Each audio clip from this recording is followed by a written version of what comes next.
Buongiorno, le principali notizie. Traffico internazionale di stupefacenti tra la Sicilia e la Spagna, a capo dell'organizzazione un catanese la compagna, sequestrati beni per €1 milione, 12 gli arresti. A Catania, corriere della droga, arrestato dalla polizia dopo la fuga finita nel quartiere di San Cristoforo, sequestrati 44 kg di cocaina. A Niscemi l'incontro della Premier Giorgia Meloni con gli sfollati della zona rossa che dicono: ora lo Stato trasformi le promesse in fatti e ci aiuti. Domani il Consiglio dei Ministri il decreto per stanziare 150 milioni. A Messina, per il triplice omicidio del cacciatore, il bracciante agricolo indagato si è finora avvalso della facoltà di non rispondere. Secondo però alcune fonti investigative, l'uomo avrebbe inizialmente ammesso di aver partecipato alla sparatoria. A Siracusa, con le nostre telecamere, siamo entrati nella maxi discarica abusiva dell'area comunale in via Leorina, piena di rifiuti di ogni genere. La polizia ambientale sta indagando per accertare responsabilità e omessi controlli. A Palermo, assegnata la casa popolare Lo Zen 2, il sindaco consegna le chiavi alla nuova famiglia. Nei giorni scorsi l'appartamento presidiato per evitare che entrassero abusivi. Dedicato al mare, il costume più elaborato, premiato al Carnevale di Venezia, autori una coppia di Santa Lucia del Mela in provincia di Messina. Calcio, il Catania punta il Trapani, recupero in programma al Massimino domani sera, rossazzurri obbligati a vincere per accorciare le distanze dal Benevento.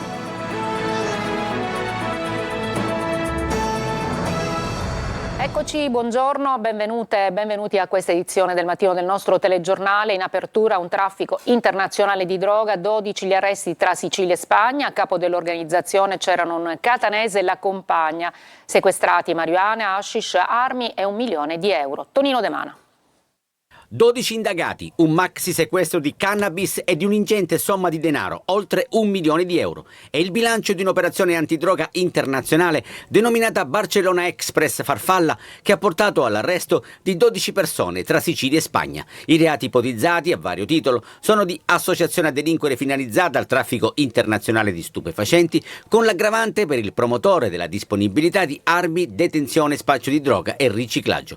Al centro dell'indagine un traffico di marijuana ed hashish dalla Spagna alla Sicilia orientale. Numerose perquisizioni in provincia di Catania e a Barcellona hanno portato al sequestro di 1.670 piante di cannabis, di 3 piantagioni indoor di sostanza stupefacente e di oltre €40.000 in contanti. Un ulteriore carico, destinato in Sicilia, è stato intercettato al porto di Civitavecchia con la droga che era nascosta all'interno di grossi sacchi di mangime per animali domestici, in modo da rendere difficoltosa l'individuazione in caso di controlli. A capo dell'organizzazione ci sarebbe stato un catanese di 46 anni che si avvaleva della preziosa collaborazione della compagna. Ad entrambi è stato contestato il reato di riciclaggio di denaro. Restiamo in tema perché a Palermo è stretta antidroga dei carabinieri, 6 pucce rimanette, 4 denunciati, oltre mezzo chilo di droga sequestrata. I carabinieri anche a Gela hanno arrestato 5 persone per traffico di stupefacenti, estorsione e rapina, imputati vicini alla famiglia San Filippo affiliati alla Stidda gelese. E anche a Catania è stato fermato un corriere della droga arrestato dalla polizia dopo una spericolata fuga dalla zona industriale al quartiere di San Cristoforo. Sequestrati 44 kg di cocaina. Ancora Tonino De Mana.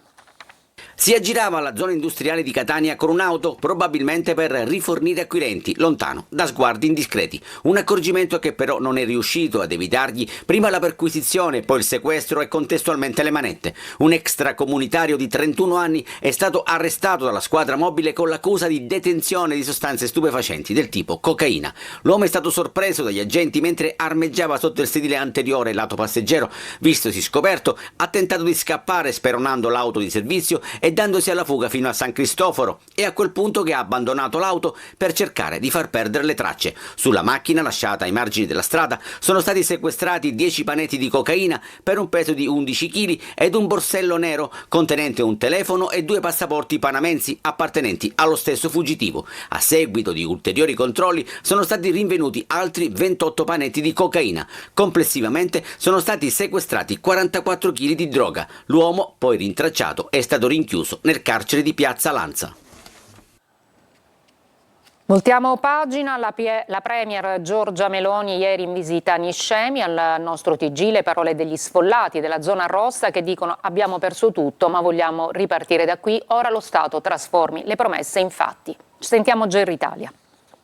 A Niscemi il silenzio delle strade evacuate si mescola alla voglia di ricominciare. A settimane dalla frana che ha stravolto il centro storico e costretto oltre 1500 persone ad abbandonare le proprie case, oggi gli sfollati hanno incontrato la Premier Giorgia Meloni. In 13, in rappresentanza delle famiglie della zona rossa e delle attività colpite, hanno portato storie di paura, di perdita, ma anche di speranza. Tra loro Sergio Cirrone è uno dei primi a rendersi conto del movimento franoso. Abbiamo lasciato in fretta la nostra abitazione per salvarci la vita, abbiamo dato l'allarme, ma non siamo riusciti a recuperare nulla e quindi abbiamo perso la casa, abbiamo perso, no, come famiglia abbiamo perso la nostra casa, abbiamo perso la nostra attività sempre nel centro storico nella quale avevamo investito e quindi viviamo come tante famiglie e tante persone questa situazione drammatica e siamo in apprensione, in attesa di interventi celeri e risolutivi. La richiesta principale è una: tempi certi per i risarcimenti e interventi immediati per la messa in sicurezza. Ma il messaggio alla Premier è stato anche chiaro: Niscemi non vuole essere abbandonata. Non siamo d'accordo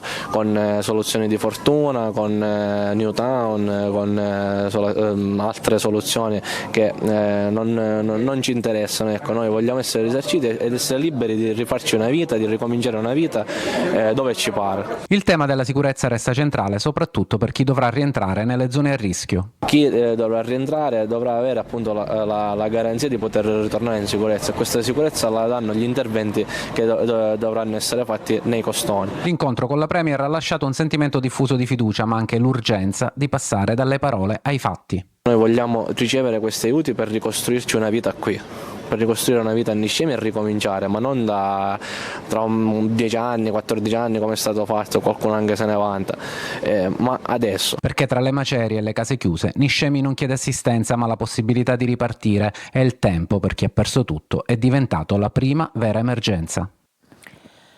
Adesso sentiamo cosa ha detto la Premier Meloni ieri a Niscemi a proposito degli aiuti che arriveranno alle persone sfollate.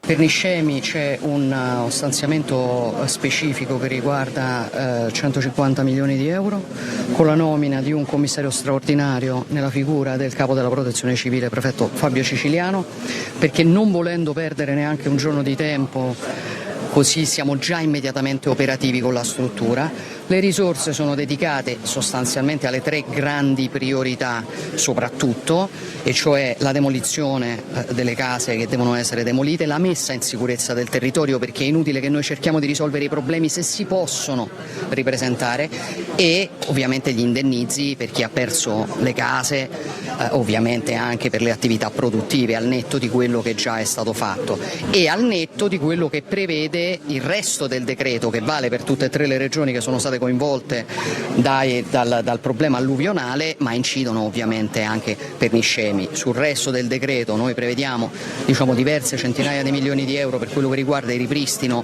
della rete infrastrutturale e dei servizi, e quindi impatta ovviamente e riguarda anche la questione di Niscemi. Prevede l'indennizzo e iniziative di sostegno per le attività economiche che sono state coinvolte, particolarmente per quello che riguarda il campo dell'agricoltura. Anche qui sono provvedimenti che sappiamo che sono provvedimenti significativi. C'è la sospensione dei tributi e vale ovviamente anche per Niscemi, ma vale per tutti i territori che sono stati coinvolti. I tributi dovrebbero essere sospesi alla fine, fino a aprile, vuol dire rimandare il pagamento almeno ad ottobre. Stiamo cercando di dare una risposta complessiva a tutti i territori coinvolti. Cacciatori trovati morti e un giallo in attesa del nuovo interrogatorio al 52enne bracciante agricolo indagato, che si è finora avvalso della facoltà di non rispondere. Secondo alcune fonti investigative però l'uomo avrebbe inizialmente ammesso di aver partecipato alla sparatoria. Sentiamo Orazio Longo. La procura ritiene di avere un quadro chiaro nella dinamica dei fatti, che sarebbe stato confermato dagli esami balistici e dall'autopsia. Di certo c'è che il 52enne bracciante agricolo, indagato dai magistrati di Patti nell'inchiesta sulla morte dei 3 cacciatori sui Nebrodi nel Messinese, all'interrogatorio reso davanti al procuratore alla presenza dei suoi difensori, si è avvalso della facoltà di non rispondere. Nei prossimi giorni l'uomo sarà ascoltato nuovamente in attesa del risultato di una serie di esami balistici in corso da parte del RIS. Speriamo che in quella sede, afferma il procuratore l'ispettore Angelo Cavallo decida di rispondere alle nostre domande o ci dia una sua ricostruzione di quello che è accaduto.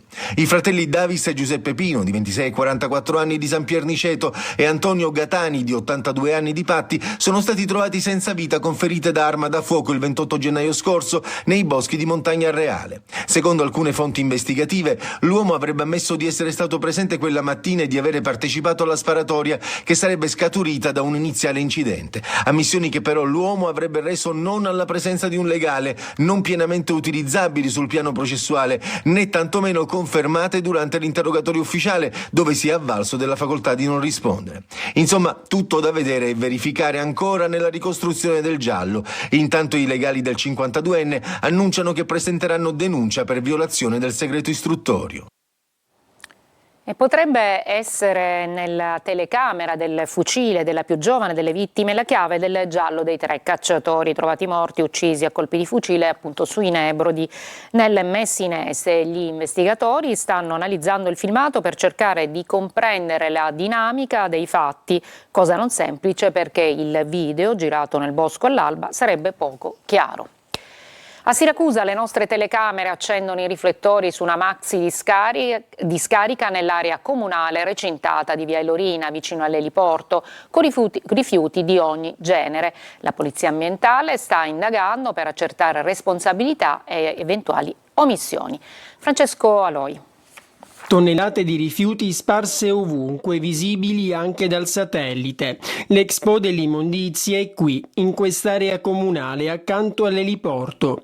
Riusciamo ad arrivare fin dentro, anche se poco dopo qualcuno non ci vede. Chiude il cancello e restiamo bloccati. Per liberarci arriva anche l'assessore all'igiene urbana. Sono stato raggiunto telefonicamente dal consigliere Cavallaro, dove mi diceva appunto che c'era un giornalista e appunto lei chiuso qua in quest'area comunale, quindi siamo precipitati con i dirigenti per capire, insomma, io onestamente le volte che entro qua dentro. I rifiuti sono nascosti anche dalla vegetazione. Come potete vedere c'è di tutto, pure questi libri dell'Inda sulle rappresentazioni classiche, e c'è chi parla di bomba ecologica. Ci sono rifiuti Inda, c'è di tutto, dobbiamo capire adesso di chi sono le competenze e le colpe. Ma a scoprire tutto qualche giorno fa era stato il consigliere d'opposizione Cavallaro. Ho segnalato subito questa cosa agli uffici, oggi sono dovuto nuovamente intervenire per risolvere un inconveniente che si era verificato, quindi ho chiamato subito l'assessore. Intanto ogni centimetro dell'area è stato fotografato dalla polizia ambientale e non è da escludere che la procura ne possa disporre il sequestro. A Palermo si è concluso il presidio civico durato per tutto il fine settimana per impedire l'occupazione abusiva di una casa dello Zen. L'immobile è stato adesso consegnato alla famiglia di 8 persone, legittima assegnataria. Manlio Viola. È stata consegnata ad una nuova famiglia oggi pomeriggio all'abitazione popolare dello Zen 2 a Palermo, che per tutto il fine settimana è stata presidiata per impedirne l'occupazione abusiva. L'immobile era stato restituito al comune da una famiglia assegnataria che aveva deciso di lasciarlo dopo varie minacce. Vista la situazione, l'assessore comunale all'emergenza abitativa aveva lanciato una vera e propria staffetta a un presidio civico, restando personalmente in quella casa per tutto il fine settimana, raggiunto da altri assessori, dal sindaco, dal parroco del quartiere, da tanti volontari. Oggi pomeriggio il primo cittadino ha consegnato l'abitazione a una famiglia di 8 persone, 2 adulti e 6 minori. Abbiamo voluto dimostrare che essere indignati si può e si deve quando vengono commessi reati, perché di questo si tratta, che offendono la dignità della persona e il diritto alla casa. Ora bisognerà accertarsi che anche questa famiglia non venga cacciata, ma il clima nell'isolato è cambiato. In questi giorni anche i vicini di casa hanno partecipato in qualche modo al presidio. Grande collaborazione istituzionale, ma grande solidarietà della città, della comunità, per dimostrare che lo Zen non è un ghetto isolato, ma è un quartiere di questa città dove ancora di più lo Stato deve entrare per garantire in maniera finalmente, auspicabilmente definitiva, trasparenza, legalità, correttezza dei comportamenti. Continueremo a monitorare la situazione e ad assicurare la necessaria sicurezza alla famiglia che da oggi abiterà questa casa, ha concluso l'assessore Ferrandelli. No Maranza è la nuova associazione dello chef palermitano Natale Giunta, che prosegue la sua battaglia contro chi delinque nei locali e rovina la movida. Marco Gullà. Lo chef palermitano Natale Giunta rilancia e prosegue la battaglia contro i cosiddetti Maranza, un percorso contro aggressioni e intimidazioni che ha anche richiamato tante critiche sui social, quando il cuoco imprenditore nel suo locale aveva affisso un cartello che vietava l'ingresso a determinati personaggi. A breve sarà presentata un'associazione che si chiamerà No Maranza, un nuovo segnale per dare un sostegno ad imprenditori, giovani e commercianti per segnalare episodi di violenza e minacce. Giunta nelle settimane addietro, a causa proprio del suo divieto, è stato anche minacciato e in diverse serate, come lui stesso ha raccontato, ci sono stati disordini davanti al suo locale proprio perché alcuni ragazzi non erano stati fatti entrare dopo alcune segnalazioni. Anche questa nuova iniziativa di Natale Giunta ha spaccato il popolo social. C'è chi approva pienamente l'idea dello chef, chi invece lo addita come classista e fuori contesto. Natale Giunta però va avanti e nei prossimi giorni battezzerà la sua nuova associazione. E una breve pausa e poi il costume realizzato da 2 siciliani premiato al Carnevale di Venezia.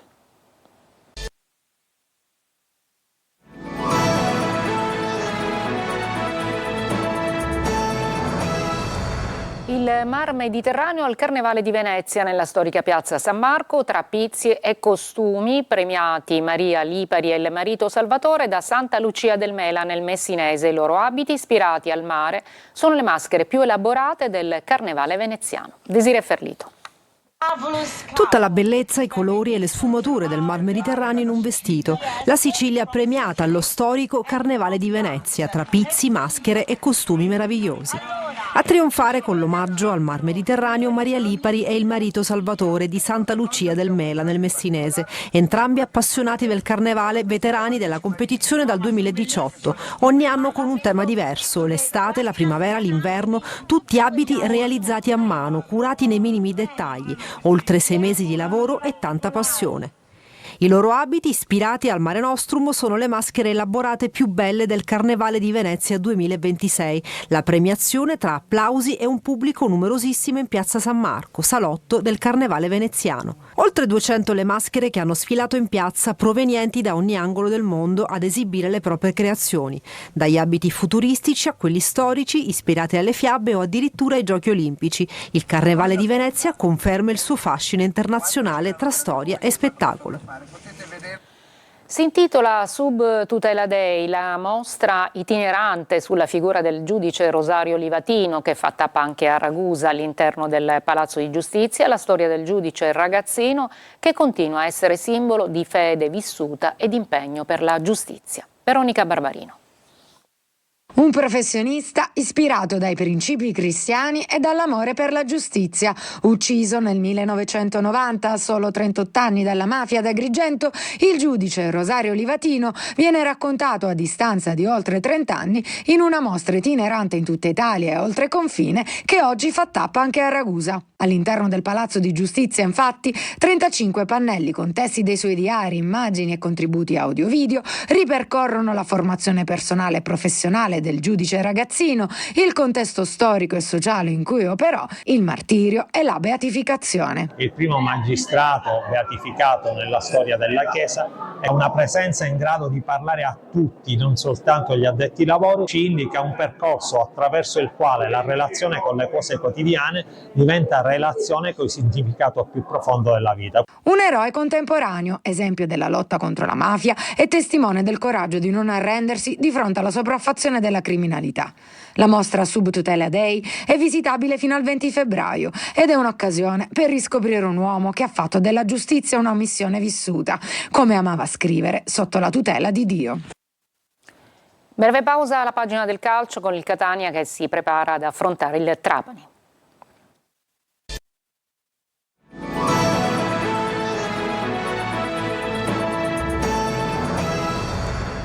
Eccoci al calcio, Catania concentrato sul campo per il recupero in programma domani contro il Trapani al Massimino. I rossazzurri devono vincere per accorciare le distanze dal Benevento e evitare la fuga dei campani. Francesco Triolo.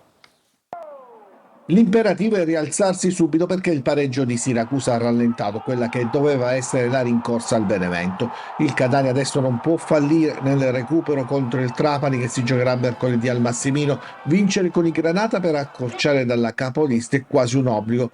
per continuare ad alimentare la corsa. Sorrento, Cerignola e Siracusa sono stati dei passaggi a vuoto che hanno condizionato troppo il cammino dei rossazzurri. Toscano deve fare i conti con le condizioni non eccezionali della squadra, con un Di Tacchio che è appena rientrato e deve ritrovare lo smalto, con Jimenez che preferisce la fase offensiva e invece si deve anche adattare per via delle tante assenze rispetto a come questa squadra era stata costruita. Contro il Trapani rientreranno Corbari e Lunetta, Di Tacchio potrà avere un maggiore minutaggio e queste sono le buone notizie. Poi c'è Bruzzaniti, uscito zoppicante a Siracusa ma che non dovrebbe aver avuto nulla di particolarmente grave e dovrebbe essere regolarmente a disposizione. La squadra si è allenata in mattinata e domani è prevista la seduta di rifinitura. Certo, preparare in così poco tempo un derby contro un Trapani parecchio rivoluzionato ma sempre insidioso non è la cosa migliore, ma il calendario fitto impone di farlo. C'è da cambiare marcia e ritornare a quella vittoria che manca ormai da quasi un mese, dal 25 gennaio e dal 2-0 sul Cosenza,